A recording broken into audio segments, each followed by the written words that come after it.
देखो आम सरकार अभिमुख्य पूरा स्पष्ट आमर पशु संपद विकास और गोमातार विकास पई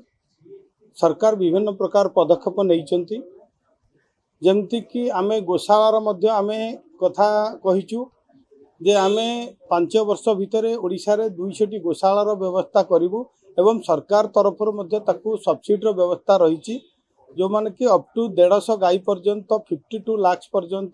कंस्ट्रक्शन पाई आमे सब्सिडी व्यवस्था करुचे एवं जो माने गोशाला करिवे एवं से गोमाता मानकर दैनंदिन खाद्यर व्यवस्था मध्य सरकार करबा पाई दिन को 54 टंकार व्यवस्था करा जायछि जा फलर कि आमर जो विभिन्न ग्रामांचल रे मध्य ए गोशाला एवं गोपालनर अधिक अधिक विकास करबा पाई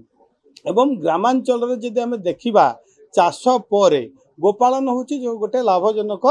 आमर व्यवसाय कहले अच्युत हम ना यही दिगर मध्य ग्रामांचल युवक मानक महिला मानक सशक्त करने स्वावलंबी करने आर्थिक विकास क्षेत्र में गोपालन सहयोग कर तेणु आम सरकार तरफ सब्सिडी व्यवस्था गोपालन दिगरे जमी साधारण वर्ग को 40% एवं एससी एसटी हरिजन वर्गर जो माने लोक माने महिला माने चाहिए जे गोपालन करने 60% सब्सिडी सरकार बहन कर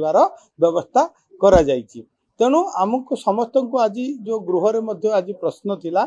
जे आमर दुग्ध मिशन बन्या जो रही दुग्ध उत्पादन क्षेत्र में ओडिशा को आग को नेबाई सरकार विभिन्न पदक्षेप वर्तमान नौचंती जमती कहली कि गोपालन एवं आमर घास चाष